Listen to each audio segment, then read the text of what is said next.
Enzo Recto, kalaban ang katiwalian at kasinungalingan, kakampi sa katotohanan at kabutihan.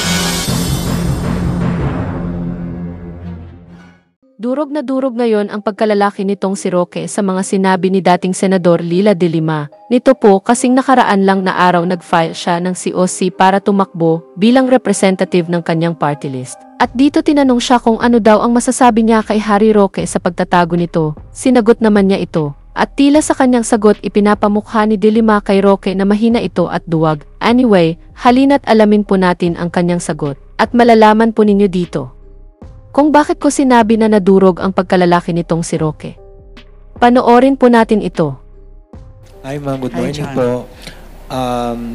Si former Representative Harry Roque is may arrest order po ang house sa kanya. Given ma'am na last time he was gloating on your imprisonment, ano pong message niyo po? Ano pong masabi sa kanya? Alam niyo naman siguro kung anong tawag dyan. Hindi ko na lang sasabihin kung anong tawag dyan. Alam niyo naman kung ano yung mga pinagsasabi niya tungkol sa akin. And now look at him now. He's on the run. Instead of facing the rule of law, ay binabastos pa niya na hindi siya nagpapakita.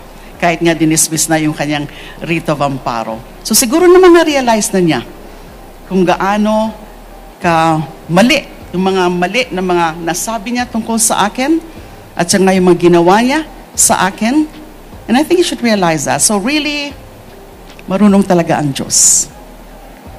Ma'am, one more on my end, sorry. Okay ba? Will you encourage him to, heed the arrest order? Of course, he must. He's a lawyer actually. He's a man of law. He's supposed to be a lawyer. Ako nga, hinarap ko eh. Kahit gawa-gawang mga kaso eh. Hinarap ko yung batas. I respected the rule of law. I went through the whole process even if it was so painful and tedious on my part. So dapat ganun, kung wala kang kasalanan, wala kang tinatago, harapin mo ng buong tapang, hindi yung nagtatapang-tapangan lang siya by means of, sa SOSA, nagla-live feed na lang siya, and then parang iniinsulto pa niya yung ating mga law enforcers. Yan po mga kabunyog, narinig po natin ang mga sinabi ni de Lima laban dito kay Roque. Saad niya wag itong maging duwag at magtapang-tapangan sa likod ng social media dahil siya nga noon hinarap niya ang akusasyon at paratang nagawa-gawa lamang at itong si Roque ngayon nagtatago at duwag harapin ang akusasyon. Dito parang pinapamukha ni de Lima na mas matapang pa siyang babae kaysa kay Roque na lalaki na puro satsat at walang gawa. Sa totoo lang Roque, karma na iyan sa iyo. Alam mo ba ang mga pinaggagawa mo noong panahon na inuusig ninyo si de Lima sa kasong hindi naman niya ginawa? Ito, panoorin mo kung gaano mo siya binastos dito. Now, Mr. Dayan, unang-una, sa iyong testimonya, nagkaroon na kayo ng relasyon ni Senadora Leila de Lima 2 buwan pa lamang matapos ka ma-empleyo sa kanyang law office. Tama ba ito? Tama po, sir. Now, nung unang-unang inamin ni Senadora de Lima ang inyong relasyon sa isang interview kay Maring Winnie ng Channel 7, ang sabi niya, kaya kayo nagkaroon ng relasyon, kayo daw ay naging saksakan ng malapit. Very close ang ginamit niyang salita. So, sa 2 buwan na hindi kanya nakilala from Adam, yung 2 buwan na yun, totoo ba na naging very close kayo dun sa period ng 2 buwan? Opo, Your Honor. Sinabi rin niya na kayo'y nagkaroon ng relasyon dahil sa kanyang frailties of a woman. Naintindihan mo ba yung frailties of a woman? Yung pagiging maselan bilang isang babae. So ang tanong ko sa iyo, pinagsamantalahan mo ba itong si Leila de Lima nung kayo'y nagkaroon ng relasyon? Hindi po, sir. Hindi. Siya ba'y mukhang maselan noong mga panahon na yon, nung kayo'y nagkaroon ng relasyon? Hindi naman po, sir. Hindi naman. Your Honor, frailties daw is kahinaan. Kahinaan. Sa tingin mo ba, pinagsamantalahan mo ang kahinaan ni Leila de Lima bilang isang babae nung kayo'y nagkaroon ng relasyon? Hindi po, sir. Nung sinabi mong hindi mo pinagsamantalahan ang kanyang kahinaan bilang isang babae, ano ibig sabihin mo? Basta umibig ako sa kanya, sir. Umibig din niya ako. Now, mapunta po tayo sa inyong sinumpang salaysay. just get your reaction on Senator De Lima's statement that you have bartered your reputation and dignity for political gain? As I said, happy anniversary on your first year of detention. May you spend the rest of your life in jail. Good night. Goodbye. Yan po mga kabunyog, isa yan sa mga halimbawa ng mga paninirang puri at pag-insulto na ginawa ni Roque kay De Lima. Yan Roque, kinakarma ka na ngayon sa mga pinaggagawa mo noon kay De Lima. Ngayon ikaw ang binabatikos at inuusig. Ano ngayon ang pakiramdam mo? Di ba masakit? Yan ang ginagawa mo noon kay De Lima, at mas malala pa nga eh. Anyway, lahat naman ay may kabayaran, walang kasalanan ang hindi pinagbabayaran. Di ba?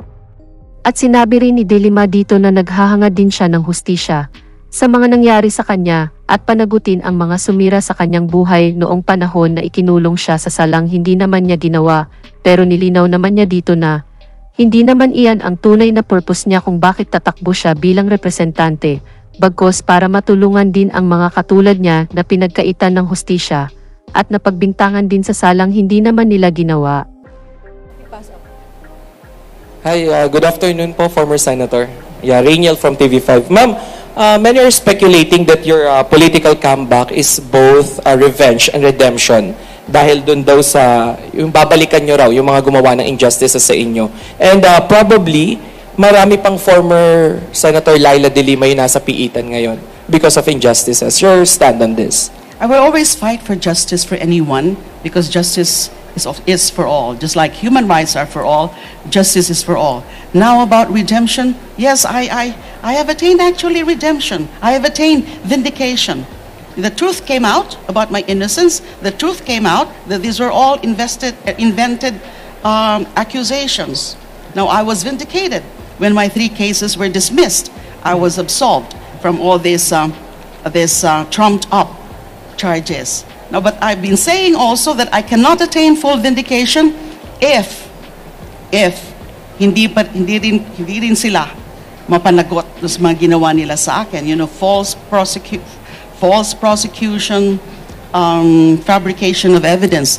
Pero hindi po yan yung pinaka-objective po natin na tumakbo at maging part na naman of the public sphere. Because I will be working for justice, but more for justice for everyone else. My lawyers will work on the cases to be filed against my tormentors, against my oppressors, but that aim, that objective will not at all affect the fulfillment of my duties if and when pala rin po ako na maging miyembro ng House of Representatives. Thank you, ma'am. Thank you. Yan po mga kabunyong, yan po ang mga sinabi ni De Lima. Mabuhay po kayo, Ma'am De Lima. Sana'y magtagumpay po kayo sa inyong hadikain sa ating bayan. At sa'yo naman Roque, sumuko ka na lang at magpakalalaki kang harapin ang iyong asunto. Gayahin mo si De Lima, hindi ka ba nahihiya? Kalalaki mong tao, duwag ka, tinalo ka pa ng isang babae. Hay naku, napapanghalata ka talaga Roque. Anyway mga kabunyog, magandang araw po sa inyo mga kabunyog at mabuhay po kayo. May kulanong salita na ang ibig sabihin dito ay ang pagkakaisa. Bunyog Party List. Halika na, Bunyog Party List ka na. Halika na, Bunyog Party List ka na. Sa susunod, ang atinang suportahan, Bunyog Party List, nagtataguyod ng katotohanan, lumalaban para sa bayan.